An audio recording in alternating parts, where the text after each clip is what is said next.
Le prophète Ilyas, 19e prophète en islam, son histoire offre des enseignements importants sur la foi, la résistance face à l'injustice et l'importance de la soumission à Dieu. Ilyas est considéré comme un prophète envoyé à un peuple d'Israël dévoyé qui s'était détourné de la véritable adoration de Dieu en suivant le culte de Baal, un dieu païen. 1. Ilyas et son peuple Ilyas est envoyé par Dieu aux Bani Israël, les enfants d'Israël, dans un contexte de déviation religieuse et d'idolâtrie.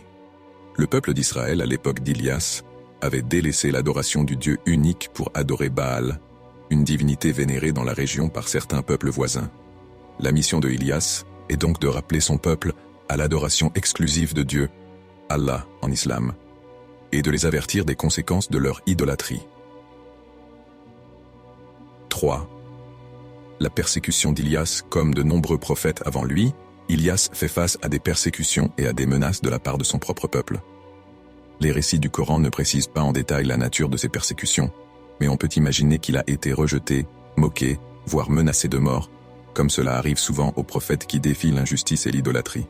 Cependant, Ilyas reste ferme et dévoué à sa mission de proclamation de la vérité. 4. L'épreuve du peuple et de la sécheresse dans la tradition islamique, bien que le Coran ne parle pas explicitement de cet épisode, on trouve dans les récits des hadiths et dans la tradition des prophètes que Ilyas aurait appelé à la pluie pour son peuple, qui souffrait de sécheresse.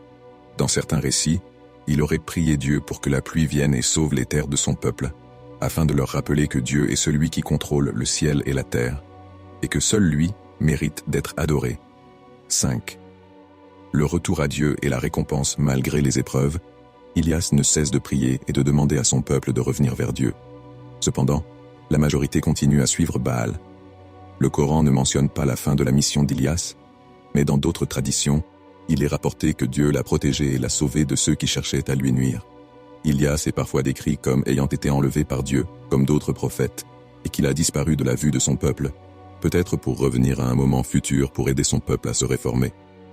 Dans l'islam, certains commentateurs croient qu'Ilyas, tout comme Al-Khidr, pourrait être toujours en vie dans un état spécial, attendant le moment voulu par Dieu pour accomplir une mission future. Cependant, ce point n'est pas définitivement confirmé dans le Coran.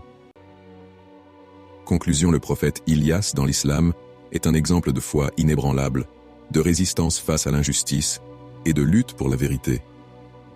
Son histoire nous enseigne que, même dans les moments difficiles, nous devons rester fidèles à Dieu, chercher à ramener les autres vers la voie de la vérité et ne jamais succomber aux pressions extérieures.